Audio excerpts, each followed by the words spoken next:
This is the Art of Darkness podcast with Kevin Kautzman. And Brad Kelly. We're a couple of very online writers interested in the dark side of what drives creative people to create against all odds. This show is about art and the people who make it, what it costs them, and what it takes to bring something unique and impactful into the world. Each episode, we excavate the life and work of an artist you might think you know. Don't worry, they're all safely dead. On every episode, we try and find out just what the hell was wrong with them and how they worked through their darkness to create something that lives on after them and continues to move culture. Find us online at artofdarkpod.com and on Twitter at artofdarkpod.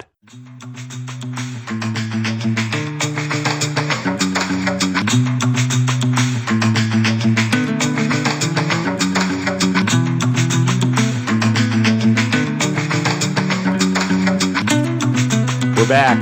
A very special Art of Darkness dark room tonight. I'm rubbing my hands together. I am very excited. Technically an Artaud dark room. Of course, the great French madman of the theater, Antonin Artaud, who we've covered on this pod on one of our core episodes. I have a theater company with my very good friend who's here to walk us through this controversial radio play that we have recorded a new version of. Amanda Forstrom. Amanda, how are you? I'm doing great, Kevin. How are you? I am super. I am certain that our new recording of Artaud's To Have Done with the Judgment of God has something for everybody. Oh, absolutely. Oh, so it's really like a kind of a Christmas kind of like a Hallmark movie sort of thing. Okay, great. Yeah, it's like a Hallmark movie from hell, like a peyote, a bad peyote trip from hell. Little laudanum thrown in there. Okay, yeah, excellent. All right, good deal. Indeed. And so, of course, we encountered To Have Done with the Judgment of God when we were doing our core episode, and Amanda and I are collaborators in the theater. We founded a theater company together, Bad Mouth Theater Company. It's at badmouthtc.com. This episode is going to have a pretty unusual shape for an Art of Darkness episode. You can consider it a holiday special. Yeah. I think that's, you could do jingle bells, jingle bells. Artaud is laying presents under your tree right now. Get ready. He's a little Grinch-like in his later years, so I could see this happening. Yeah. Well, of all the subjects we've covered, he is the one who had the most, even more than Brando, went from being an absolute A-list looking model looking stud to being just a complete goblin, and he looking dude, and with all due respect, and of course he wrote this play in his goblin when he was in goblin mode, right? Hey, well, something good came out of it, I guess. Yeah. All right. Yeah. So I think tonight what we're gonna do is we're all gonna hang out. We're gonna get to know Amanda a little bit. Amanda, is this your first time on Art of Darkness? I cannot recall. Well, she performed when we did the Spurt of Blood, right? Of course. You've heard Amanda before on the Spurt of Blood recording that we did for the Artaud episode, but it's her first time here as a guest. Very excited to have you, Amanda. Yeah, excited to be here, guys. I mean, I've listened to a lot of episodes. They're fantastic. And I'm glad that we get to revisit the Goblin. Yeah, for sure. This is I'm excited to do this. This is going to be great. It's totally appropriate because this year we've all been living in Goblin Town one way or another. Yeah. Something like that. Yeah. Right. So the shape of this episode will be a little conversation at the beginning. I've got some of the Artaud books that I collected for the core episode. I'm going to talk specifically about this very unusual radio play. And then what I'm going to do is dump, I'm going to, like Krampus, I'm going to come down the evil chimney into our Telegram chat at t.me/artofdarkpod, and I'm going to drop the episode for the 70 odd folks we have right now in the Telegram, and everyone's going to have the opportunity to listen to this live roughly at the same time with Brad Kelly, who gets to experience this this Christmas joy for the first time himself tonight. Yeah, we'll get the reaction videos. This will be like, on YouTube when they have like old metalhead listens to a rap song video. It'll be like that, but I'll be listening to have done with the judgment of God. Okay. Right. Yeah. Have you been naughty or nice this year, Brad? Unfortunately, it's pretty close to 50-50. So okay. All right. I have a feeling Brad might become a meme. One of those reaction memes. It's Yeah. gonna be great. A lot of this. Yeah. Notably obscure podcaster reacts to controversial mid-century French American adaptation of a French radio play. We're getting real niche. Who came up with this business model, Kevin? We did. Oh, shoot. Yeah. We're going for all the tough keywords for sure. Well, so very exciting. And then what's going to happen is we're going to come back after we listen to have done with the judgment of God. Real quickly, the three of us are going to react here, and then we're going to take it to Patreon and the After Dark and go for another 20 or 30 minutes and really get Brad Kelly's feelings about what just happened. That's what I'm really curious about. Yeah. Reactions from the Telegram. Yeah. And reaction. Yep. Mm-hmm. Oh, yeah. Right. Feelings, comments. And this play was controversial when it came out. I'm going to get into that in a little bit. But first, Amanda, you're a new guest to the show. Do you want to tell folks a little bit about yourself, what you got going on aside from Badmouth, or do you just want to, you can just talk about Badmouth, whatever you feel like. Yeah, so I'm a founder of Badmouth Theater Company with Kevin Kautzman, who's great. And we actually met over the Zoom doing a show when I was living in Washington, D.C. and working there as an actress and as a theater maker, choreographer, director. And I made my way back to the Midwest, and we sort of ended up in the same place. And we're like, let's form a theater company. Let's make the art, do the culture. And it's been great. And I got a show coming up that I'm going to be doing in North Carolina in beginning of February. And I think there's going to be a film version of it. And it's called Company K, based off of some poetry from local playwrights from outside of Greenville. No. Oh. What is it? Asheboro, North Carolina. Asheville? I think that's where I think it's a smaller town. I think it's Asheboro. But forgive me if I'm wrong. And it's great. It's about soldiers from World War I who were in this Company K, left, and none of them came back to this little town. So they had no young men. It's based off of their letters and newspaper clippings, and this female playwright put it together, and they've had a couple iterations of it, but it's coming back and it's going to be filmed. So I'm really excited about that. Yeah, that sounds awesome. Yeah. I also do some voiceover cool. work, and we have our badmouthtc.com play readings available. So go and listen to those. They're absolutely fantastic. They were part of our live play reading series, and we're going to continue that in the spring. So lots coming down the pipeline. Good stuff. We also have a plan to truly marry Badmouth to Art of Darkness for Art of Darkness Live, which is tentatively in June. Brad's going to be in town because he's going to be the Godfather. He's going I made him an offer, and so forth. But in any case, we've got a little family affair, and we're going to let Art of Darkness ride along. And then Badmouth is going to join us, and we're going to do the first 90 minutes of Fitzgerald live, if everything works out. And it should, and it will. We will make it happen. Why not?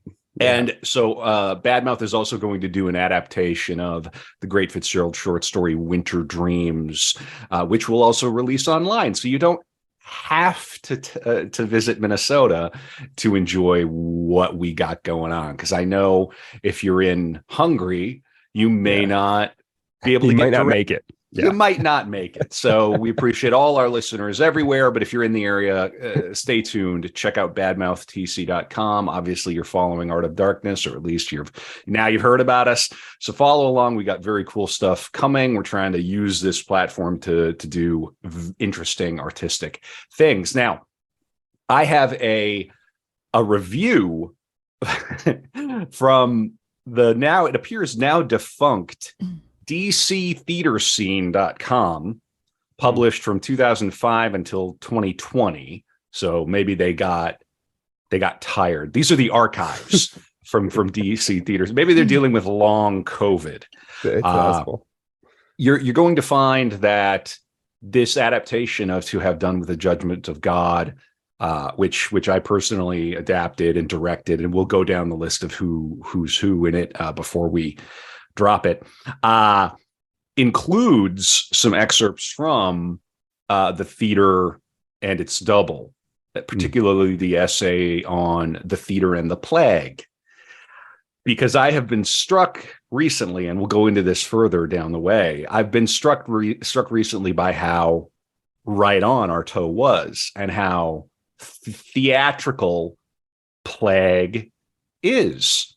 When the plague hits, we have dancing nurses, we have people banging pots and pans, we have the media dramatizing it, and it opens a lot of very curious doors that this play allows us to explore in a very contemporaneous way. I think you'll see that even though this play is some decades old and written by a goblin at the end of his life, a drug goblin. Yeah, We love Artaud, but a drug goblin. He has a lot to say to us now about COVID, pandemic. And in any case, so this DC theater scene coincidentally seems to have maybe shuttered in 2020. I wonder what happened. There's a fellow named Jack Marshall, and here is his review of a little production that they did at the DC Arts Center in Washington. Let me see here. Jack Marshall. I love plays like this. Really, I just love them. So many thoughts go through one's mind when watching a theatrical production that makes no sense at all, but does so with theatricality, passion, and style. Beginning to think Jack is being sarcastic. All sarcastic. The performance brought back memories of a one-act play festival I attended in high school. In one of the entries, like this, a French play, the members of a large family started shouting at each other, suddenly fell to the stage on their hands and knees, and began rocking back and forth violently while saying, their voices rising in volume, goob, goob, goob, goob. That vivid image... Really, something has got to be done about theater kids. And Amanda, don't you agree, Amanda? Yep. We need to start a hashtag, not all theater kids. Right? Not all theater kids. Yeah. Really. Well, in any case, I want to read more. The vivid image has popped into my brain literally hundreds of times since then. Wow, it sounds like he needs a doctor. Yeah. I've seen productions at the Kennedy Center that I wished would have employed the staging device just to terminate some pompous, overpraised slog with elan. I remember that single feature of the obscure high school one-act, well, no moment in so many other professional productions that brought their audiences to their feet stays with me at all. Well, that's true. To Have Done with the Judgment of God had at least one such feature, an actress in a disturbing costume that makes her appear to be turned inside out like the pig beast that gets inverted by the transporter in Galaxy Quest. The pig explodes, though, and the actress thankfully didn't. Does a slow, jazzy dance across the stage while her organs bounce and her connective tissue dangles and sways. That was memorable. And I doubt that I will ever forget it. How many productions leave us with such gifts? The costume was the creation of Stephanie Williams and is worthy of a Helen Hayes Award all by itself. Now, the play, it isn't really a play at all, rather a series of vignettes. Makes absolutely no sense. Okay, I disagree. I think our adaptation makes perfect sense. You will see soon.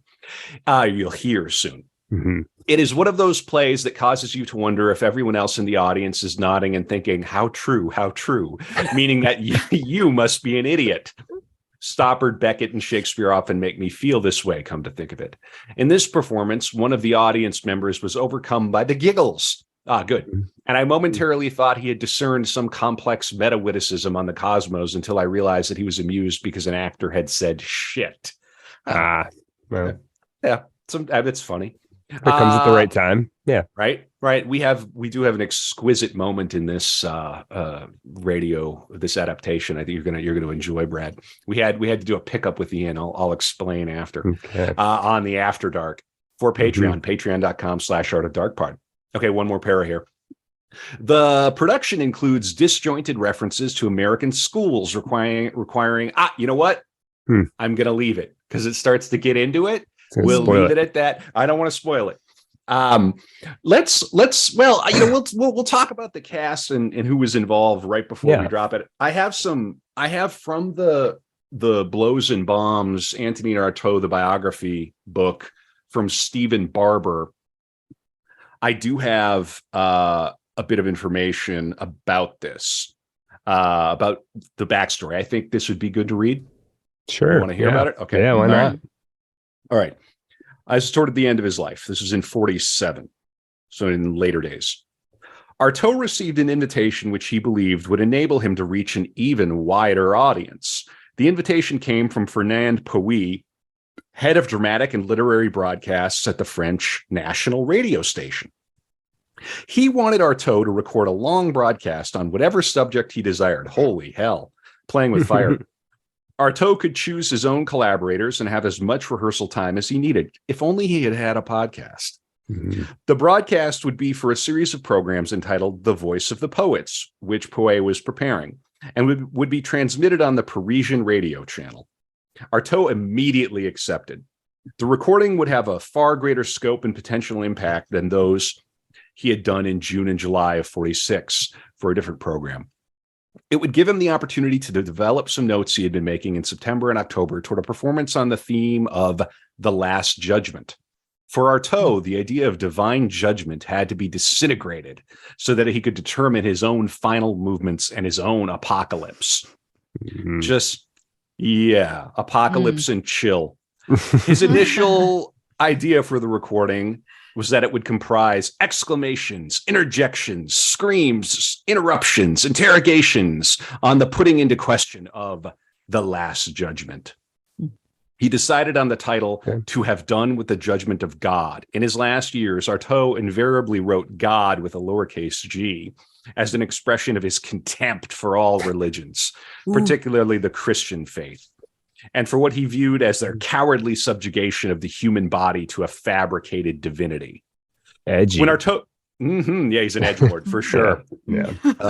When Artaud began to choose material for the recording, his concept escalated to include all of his crucial concerns: cries and gestures, psychiatry and madness, the Tarahumaras, language and the new body. In October, he had written a new text on the Tarahumaras peyote dance and decided to include that. He urgently wrote a number of new texts before the recording sessions, including one entitled The Theater of Cruelty, which could not be used in the broadcast because of time constraints. In this text, Artaud pointed to the origins of disease and death in the absence of an authentic theater, which he would create as an amalgamation of violent dances and cries. He formulated his new theater of cruelty as one furious revolt from the destitution of the human body. Artaud was making notes all through the period leading up to the recording sessions, working out how he wanted his recorded language to operate. His principal desire was to cancel out the entire process of mediation and signification. He wanted his work to be immediately and physically experienced. He believed this would be possible through the unique force of his material and its delivery. The hostility which Artaud had felt for representation and repetition in the early 30s had now developed to its most acute point. He conceived of representation as a malicious instrument of social suppression, quoting, There is nothing I abominate and shit out so much as this idea of representation. That is a virtuality, of non-reality attached to all that is produced and shown, as if it were intended in this way to socialize and at the same time paralyze monsters, make the possibilities of explosive deflagration, which are too dangerous for life, pass instead by the channel of the stage, the screen, or the microphone, and so turn them away from life. What Artaud was planning for his transmission of his work would resist this process to an extreme degree. I object all signs. I create only machines of instant utility. Wow. Okay. Yeah, right. Well, so I want to go on because this is what it's about. We've got maybe about 10 more minutes before they're expecting it, but let me read a few more paragraphs just because it's so interesting and very specifically about the thing we're about to drop. So Artaud asked 3 of his collaborators to read from his work for the recording. One of the fellows said he would find Artaud the very best radio producer in Paris. Artaud refused, saying that he wanted the worst. I want the worst. Yeah. That's great. So we're very, very true to life here as I engineered this in my room. We're doing lo-fi. Yeah, we're keeping it real, I think the kids would say 10 years ago. That way, he would meet with little interference.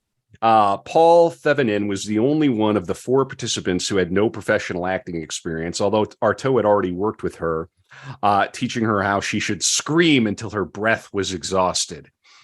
He allowed her the freedom to choose for herself what she would read, and she decided on a recently written text from one of Artaud's exercise books from October of 47. There was only one reading under Artaud's supervision, and no rehearsal before the recording session. So once again, very similar to what we do and did. Yeah, we did rehearse a little bit before the final recording, but I think you'll notice that it has the quality of live theater, even though it is a radio play. So yeah, just very, very exciting. So they recorded, well, I'm going to go on. A further recording session was held in January at which Artaud performed long screams, cries, and percussive beatings. These passages of noise were then interspersed between the spoken texts. He, one of his collaborators, performed a dialogue in Artaud's invented language. Artaud called this dialogue the monkey's cage. These creations of noise were extremely important to Artaud. He intended them to fracture the process of representation, cutting across his spoken texts, just as the drawings did with the texts in his exercise books, intensifying his concerns with a gestural eruption. It goes on. One more here. To have done with the judgment of God has 5 parts, intercut with Artaud's noise effects. The first long section is performed by Artaud himself. Well, in any case, you'll hear our version of it. What would end up happening with to have done with the judgment of God, if I'm not mistaken, is that it was pulled. There was controversy around it. Yeah. Sure. Let me find some business from the Wikipedia. Brad, at this point, what are you expecting? What do you think you're going to hear in maybe 10 minutes or so? I don't know. I'm kind of expecting in my head what it's going to be is some kind of. Do you know how there's the people post things of like a digital video degraded, like where it's like a person turns their head and then they go right and they like turn into pixels. I'm kind of expecting like some kind of like almost quasi-military like propaganda thing that does that. That's kind of okay. Yeah. Very good. Yeah, I think you're on to something. Okay. You're on to something. It's a lot more than that. And and of course you'll find that. We'll find out. I'm very excited to share it with everyone. Here's the Wikipedia about it, which kind of summarizes it all. He recorded to have done with the judgment of God between the 22nd and 29th of November 1947. Now, what was happening in 1947, Brad? A man. Nothing much. Not a great war. Second one. Yeah. Second time around. Yeah. Well, we're pretty much done with that, right? So Paris had been liberated.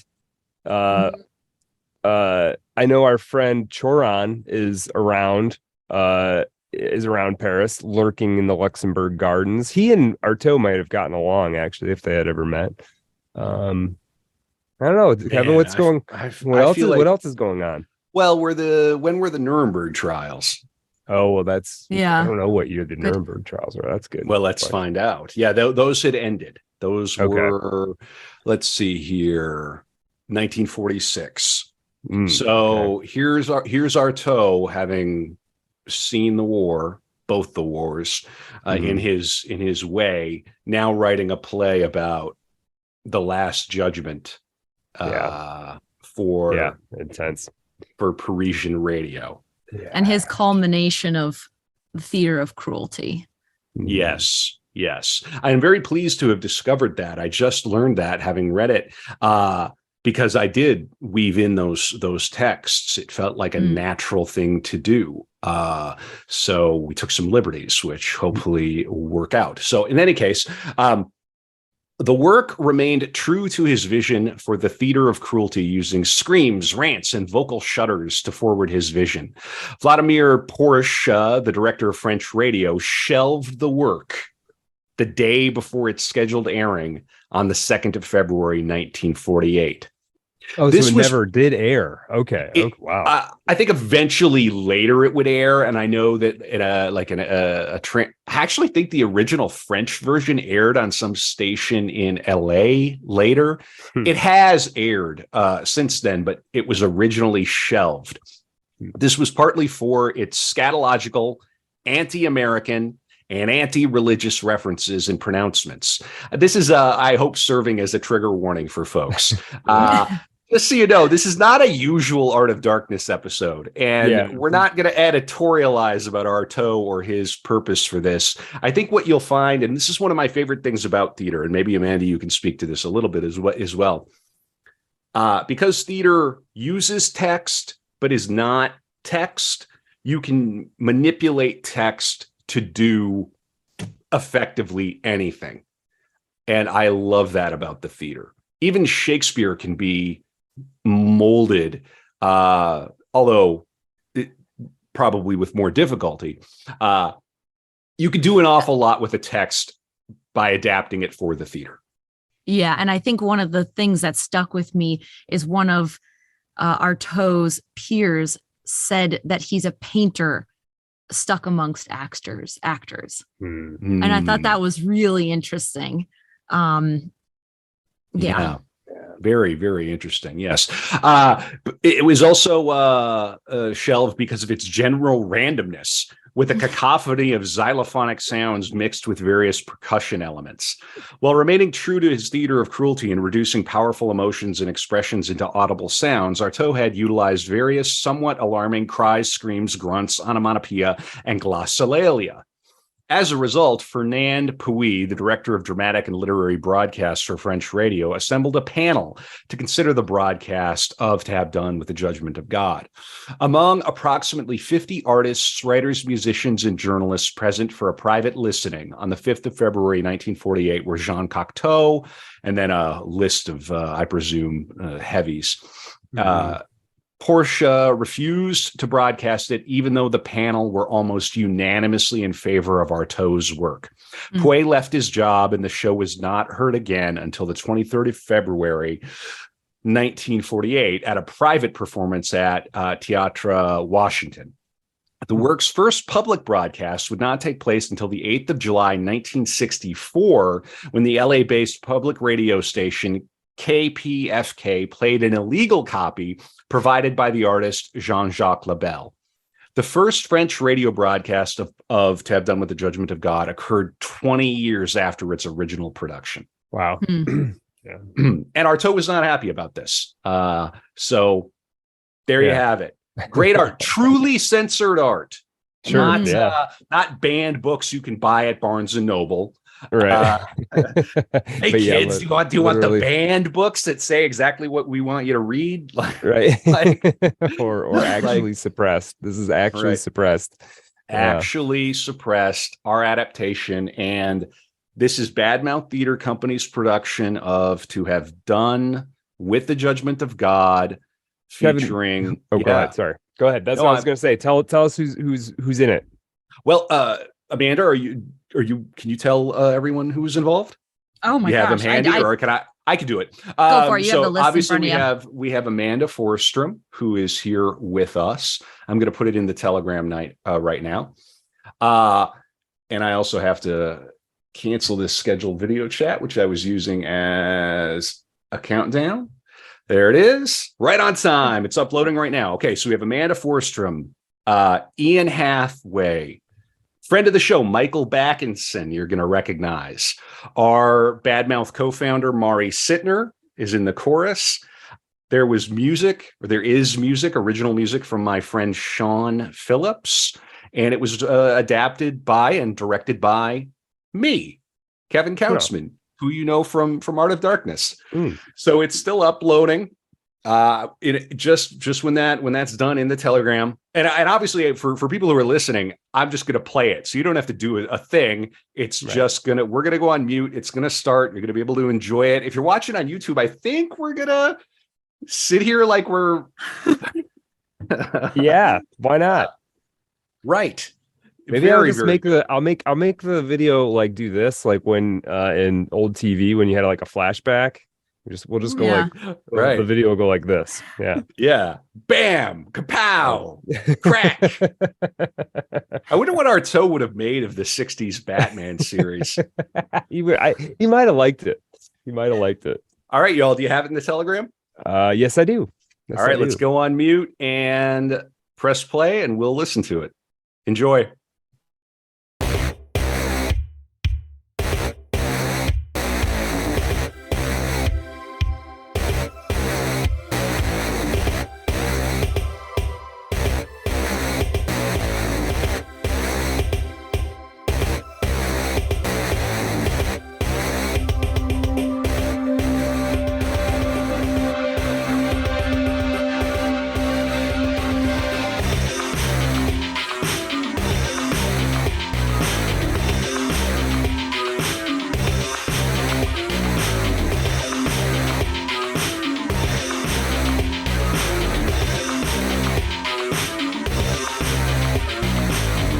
If people are out of the habit of going to the theater, if we have all finally come to think of theater as an inferior art, a means of popular distraction, and to use it as an outlet for our worst instincts, it is because we have learned too well what the theater has been, namely falsehood and illusion. Cray, pukte, cray. Everything must Pukte, peck. be arranged Lile, cray. to a hair Pekti, le, in a fulminating cruk, pte. order. Everything must be arranged in a fulminating order. Cray, pukte, peck, lile, cray, pekti, le, cruk, pte. Everything must be arranged to a hair in a fulminating order. Fulminating, adjective, expressing vehement protest, as in public discourse on the subject has been dominated by fulminating politicians. In medicine, of a disease or symptom having developed suddenly and severely, as in fulminating appendicitis.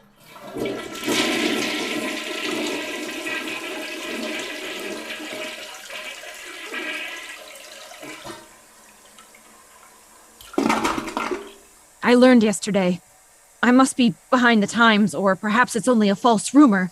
One of those pieces of spiteful gossip that are circulated between sink and latrine at the hour when meals that have been ingurgitated one more time are thrown in the slop buckets. I learned yesterday of one of the most sensational of those official practices of American public schools, which no doubt account for the fact that this country believes itself to be in the vanguard of progress. It seems that among the examinations or tests required of a child entering into public school for the first time, there is the so-called seminal fluid or sperm test, which consists of asking this newly entering child for a small amount of his sperm so it can be placed in a jar and kept ready for any attempts at artificial insemination that might later take place. For Americans are finding more and more that they lack muscle and children, that is not workers, but soldiers. And they want at all costs and by every possible means to make and manufacture soldiers. Pew, pew. with a view to all the planetary wars which might later take place and which would be intended to demonstrate by the overwhelming virtues of force the superiority of American product and the fruits of American sweat in all fields of activity, and of the superiority of the possible dynamism of force. But one must produce. One must, by all possible means of activity, replace nature wherever it can be replaced. One must find a major field of action for human inertia. The worker must have something to keep him busy. New fields of activity must be created, in which we shall see at last the reign of all the fake, manufactured products, of all the vile synthetic substitutes in which beautiful real nature has no part, and must give way finally and shamefully before all the victorious substitute products in which the sperm of all artificial insemination factories will make a miracle in order to produce armies and battleships.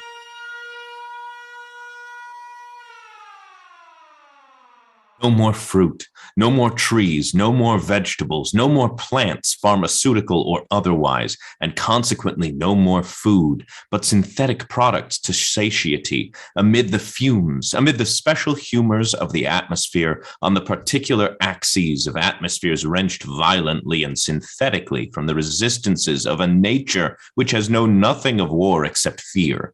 And war is wonderful, isn't it? For it's war, isn't it, that the Americans have been preparing for and are preparing for this way, step by step, in order to defend this senseless manufacture from all competition that could not fail to arise on all sides. One must have soldiers, armies, airplanes, battleships, hence this sperm, which it seems the governments of America have had the effrontery to think of. For we have more than one enemy lying in wait for us, my son, we, the born capitalists, and among these enemies, Stalin's Russia, which also doesn't lack armed men. All this is very well, but I didn't know the Americans were such a warlike people. In order to fight, one must get shot at. And although I have seen many Americans at war, they always had huge armies of tanks, airplanes, battleships that served as their shield. I have seen machines fighting a lot, but how only infinitely far behind them have I seen the men who directed them.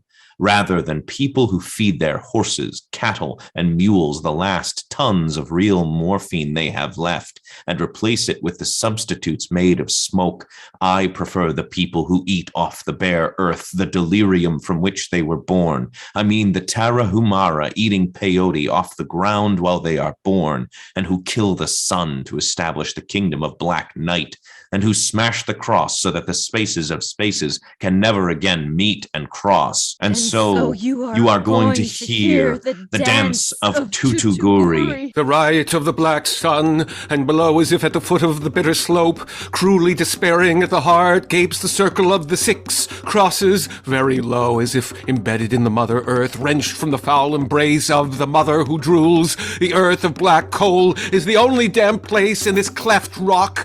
The right is that the new sun passes through 7 points before blazing on the orifices of the earth, and there are 6 men, 1 for each sun, and a 7th man, who is the sun, in the raw, dressed in black and in red flesh. But this 7th man is a horse with a man leading him, but it is the horse who is the sun, and not the man. At the anguish of a drum and a long trumpet, strange, the 6 men who were lying down, rolling level with the ground, leap up one by one like sunflowers, not like suns, but turning earths, water lilies, and each leap corresponds to the increasingly somber and restrained gong of the drum, until suddenly he comes galloping at vertiginous speed, the last sun, the first man, the black horse with a naked man, absolutely naked, and virgin riding it.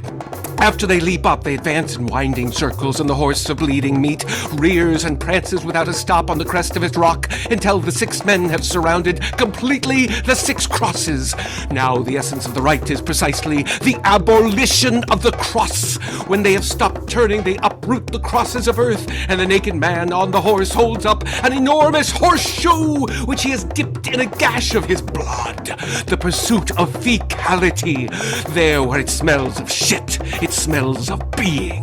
Man who could just as well not have shat, not have opened the anal pouch, but he chose to shit, as he would have chosen to live instead of consenting to live dead, because in order not to make caca, he would have had to consent not to be, but he could not make up his mind to lose being, that is, to die alive. There is in being something particularly tempting for man, and this something is none other than caca. To exist, one need only let oneself be, but to live, one must be someone. To be someone, one must have a bone, not be afraid to show the bone, and to lose the meat in the process. Man has always preferred meat to the earth of bones, because there was only earth and wood of bone, and he had to earn his meat. There was only iron and fire, and no shit, and man was afraid of losing shit, or rather he desired shit, and for this sacrificed blood, in order to have shit, that is, meat, where there was only blood, and a junkyard of bones, and where there was no being to win, but where there was only life to lose. Orecce modo, tu edire, disa, tau dari, do padera coco. At this point, man withdrew and fled. Then the animals ate him. It was not a rape. He lent himself to the obscene meal. He relished it.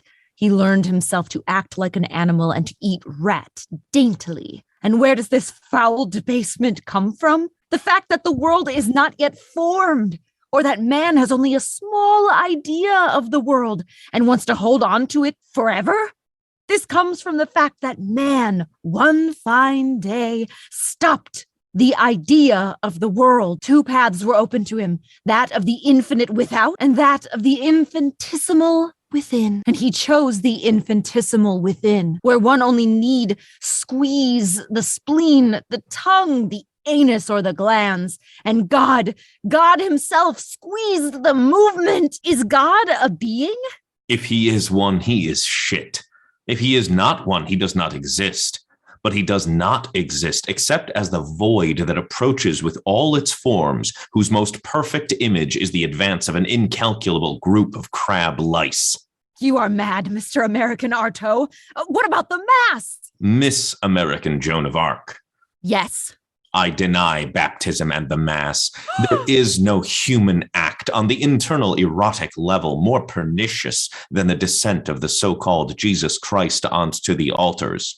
No one will believe me, and I can see the public shrugging its shoulders, but the so-called Christ is none other than he who, in the presence of the crab-louse God, consented to live without a body, while an army of men descended from a cross to which God thought he had long since nailed them, has revolted, and, armed with steel, with blood, with fire, and with bones, advances, reviling the invisible to have done with God's judgment. The question arises, what makes it serious is that we know that after the order of this world, there is another. What is it like? We do not know. The number and order of possible suppositions in this realm is precisely infinity. And what is infinity? That is precisely what we do not know. It is a word that we use to indicate the opening of our consciousness toward possibility beyond measure, tireless and beyond measure. And precisely what is consciousness? That is precisely what we do not know. No, it is nothingness, a nothingness that we use to indicate when we do not know something from what side we do not know it. And so we say consciousness from the side of consciousness, but there are 100,000 other sides. Well, and? Well, and it seems that consciousness in us is linked to sexual desire and to hunger, but it could just as well not be linked to them. One can say, there are those who say that consciousness is an appetite, the appetite for living. And immediately alongside the appetite for living, it is the appetite for food that comes immediately to mind, as if there were not people who eat without any sort of appetite and who are hungry. For this too exists, to be hungry without appetite. Well, and the space of possibility was given to me one day like a loud fart that I will make. but neither of space nor possibility did I know precisely what it was, and I did not feel the need to think about it. They were words invented to define things that existed or did not exist in the face of the pressing urgency of a need, the need to abolish the idea and its myth, and to enthrone in its place the thundering manifestation of this explosive necessity, to dilate the body of my internal night, the internal nothingness of myself, which is night, nothingness, thoughtlessness, but which is explosive affirmation that there is something to make room for, my body. And truly, must it be reduced to this stinking gas, my body? To say that I have a body because I have a stinking gas that forms inside me? I do not know, but I do know that space, time, dimension, becoming, future, destiny, being, non-being, self, non-self are nothing to me. But there is a thing which is something, only one thing which is something, and which I feel because it wants to get out. The presence of my bodily suffering, the menacing, never tiring presence of my body. However hard people press me with questions, and however vigorously I deny all questions, there is a point at which I find myself compelled to say no, then to negation. And this point comes when they press me, when they pressure me, and when they handle me until the exit from me of nourishment, of my nourishment and its milk. And what remains? That I am suffocated, and I do not know if it is an action, but in pressing me with questions this way until the absence and nothingness of the question, they pressed me until the idea of body and the idea of being a body was suffocated in me. And it was then that I felt the obscene, and that I farted from folly and from excess and from revolt at my suffocation, because they were pressing me to my body and to the very body. And it was then that I exploded everything, because my body can never be touched. And what was the purpose of this broadcast, Mr. American Artaud? 1. This emission of infantile sperm donated by children for the artificial insemination of fetuses yet to be born and which will be born in a century or more. 2, to denounce in this same American people who occupy the whole surface of the former Indian continent a rebirth of that warlike imperialism of early America that caused the pre-Columbian Indian tribes to be degraded by the aforesaid people. 3, you are saying some very bizarre things, Mr. Artaud. 4, yes, I am saying something bizarre, that contrary to everything we have been led to believe, the pre-Columbian Indians were a strangely civilized people, and that in fact they knew a form of civilization based exclusively on the principle of cruelty. 5, and do you know precisely what is meant by cruelty? 6, offhand, no, I don't. 7, cruelty means eradicating by means of blood, and until blood flows, God, the bestial accident of unconscious human animality wherever one can find it. 8, man, when he is not restrained, he is an erotic animal. He has in him an inspired shudder, a kind of pulsation that produces animals without number, which are the form that the ancient tribes of the earth universally attributed to God. This created what is called a spirit. Well, this spirit originating with the American Indians is reappearing all over the world today under scientific poses, which merely accentuate its morbid infectious power, the marked condition of vice, but a vice that pullulates with diseases, because, laugh if you like, what has been called microbes is God. And do you know what the Americans and the Russians use to make their atoms? They make them with the microbes of God. You are raving, Mr. American Artaud. You are mad. I am not raving. I am not mad. I tell you that they have reinvented microbes in order to impose a new idea of God. They have found a new way to bring out God and to capture him in his microbic noxiousness. This is to nail him through the heart, in the place where men love him best, under the guise of unhealthy sexuality, in that sinister appearance of morbid cruelty that he adopts whenever he is pleased to tetanize and madden humanity as he is doing now. He utilizes the spirit of purity and of a consciousness that has remained candid like mine to asphyxiate it with all the false appearances that he spreads universally through space. And this is why the American Yankee Artaud le Momo can be taken for a person suffering from hallucinations. What do you mean, Mr. American Yankee Artaud? I mean that I have found the way to put an end to this ape once and for all, and that although nobody believes in God anymore, everybody believes more and more in man. So it is man whom we must now make up our minds to emasculate. How's that? How's what? No matter how one takes you, you are mad, ready for the straitjacket. Listen to me. We must place man again for the last time on the autopsy table to remake his anatomy. I say to remake his anatomy. Man is sick because he is badly constructed. We must make up our minds to strip him bare in order to scrape off that animalcule that itches him mortally. God, and with God, his organs. For you can tie me up if you wish, but there is nothing more useless than an organ.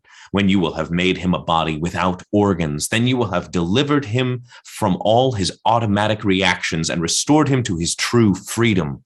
Then you will teach him again to dance wrong side out, as in the frenzy of dance halls, and this wrong side out will be his real place. You are mad.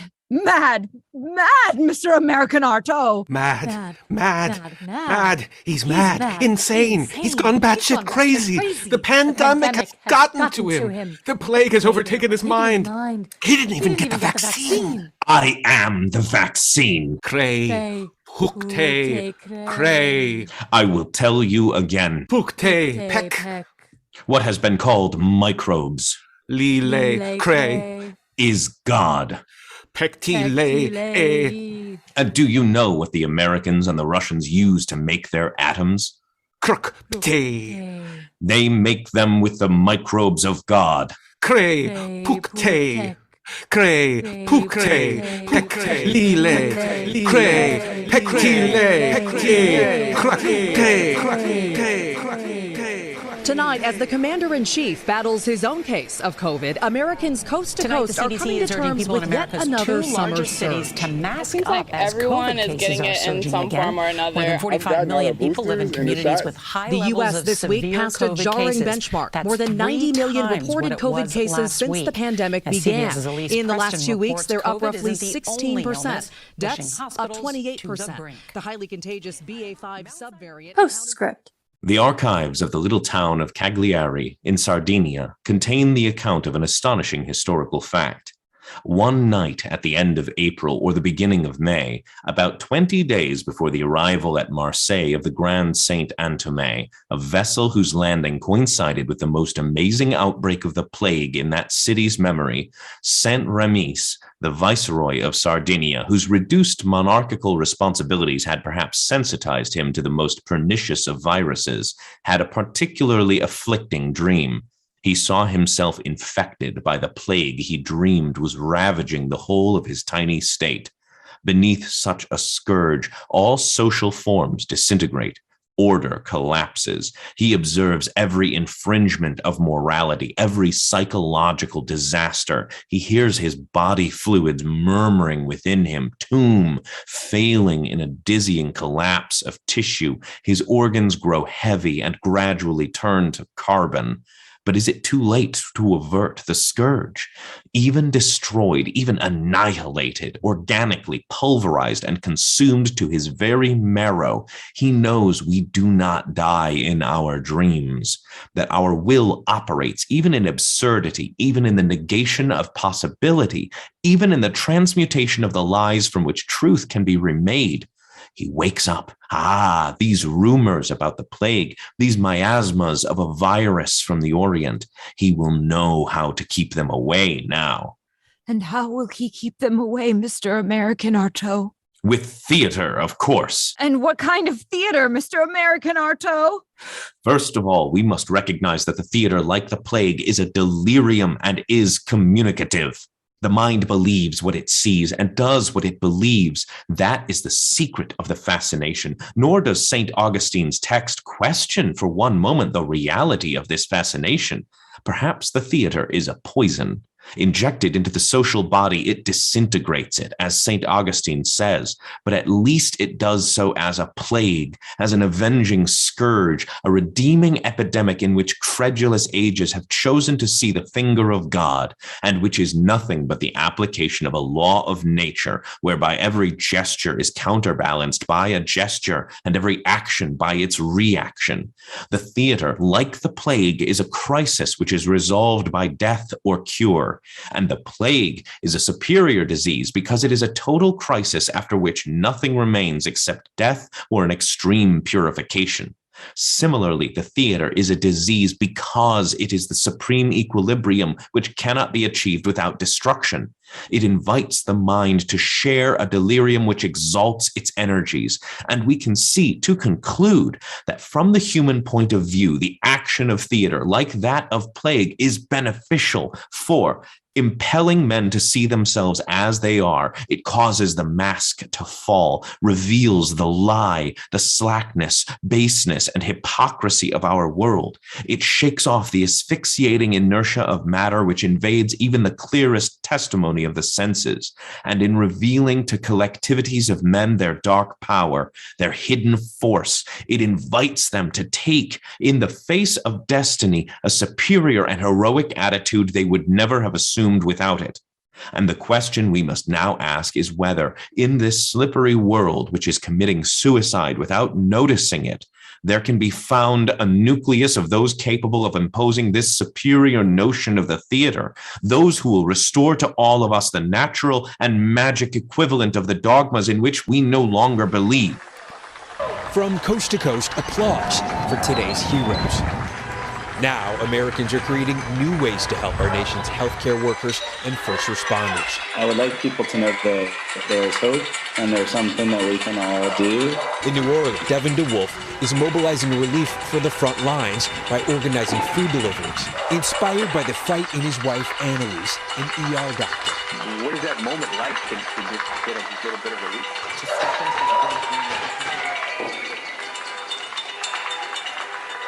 Well, China's largest city remains under a strict COVID lockdown tonight, affecting more than 26 million residents, with most being forced to remain indoors. Here's CBS's Elizabeth Palmer. No one dreamed they'd ever see this. Shanghai, China's cosmopolitan dynamo, empty and silent. At night, between the high-rises, a drone tells people to follow COVID rules and, bizarrely, not to sing on their balconies. During the day, there's a frantic push by the government to get food to millions shut into their homes. But it hasn't reached everyone. And social media showed protests in some neighborhoods. In this one, the crowd shouts, "We are starving." While last week a man was filmed venting his fury on the phone. "What am I supposed to buy?" he shouts. "What do I eat? You're driving us to our deaths." Construction crews have converted Shanghai's convention center into a vast isolation ward for 50,000 beds. Anyone who tests positive has no choice. As one patient posted on TikTok, "I had to board this special bus and then check in to a facility filled with bunks and staff in hazmat suits." There's been economic fallout from this gigantic lockdown too. Trucks aren't moving, and the volume of goods leaving Shanghai by ship is down more than 25% in a month. That's going to push up prices everywhere, including in the U.S.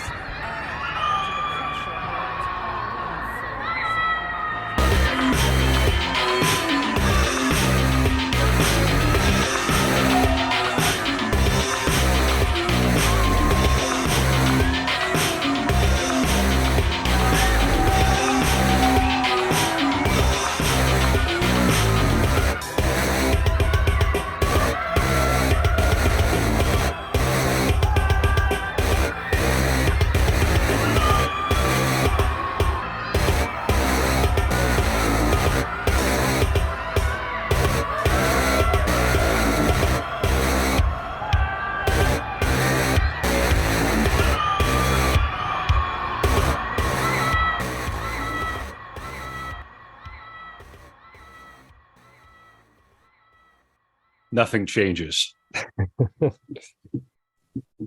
Oh man! Wow. Woo! Well, first, just nice work on that, guys. Just before we talk about what it was exactly, that was really well put together. So amazing! I'm super impressed. Jesus.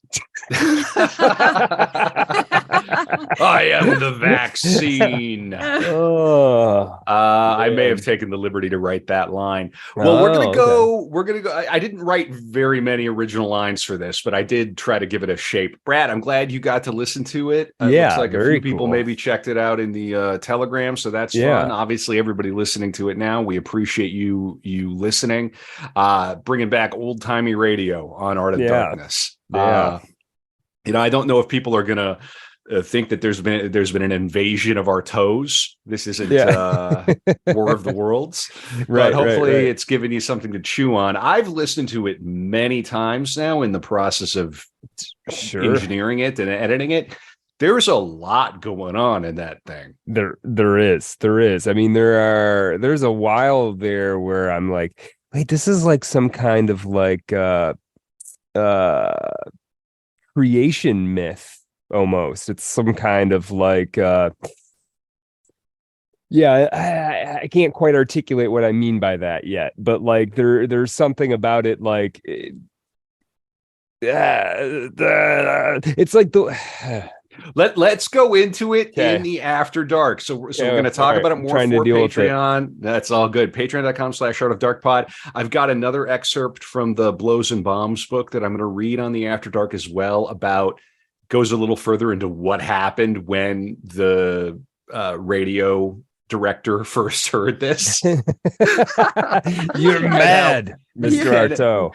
Yeah. And how upset Artaud was. You know us by now. We're Art of Darkness. Amanda Forstrom. Amanda, thank you so much for coming on the pod. We're gonna take a quick break, come back, and then do another 30 minutes for the After Dark for Patreon. Find us at Badmouth Theater Company too. We do more. If you liked this, we're gonna do more like it, and that is at badmouthtc.com. All right. Thanks, Amanda. So good to see you. Thank you guys so much for having me. I love listening to it again, and then watching Brad listen to it for the first time was just amazing because it's a lot. So thank you guys. It's great. All right. We'll come back and I guess reconstruct it. I don't think this is something you deconstruct. We're going to come back and reconstruct it on the After. We'll try. We'll do our best. I did it. I still don't know what it means.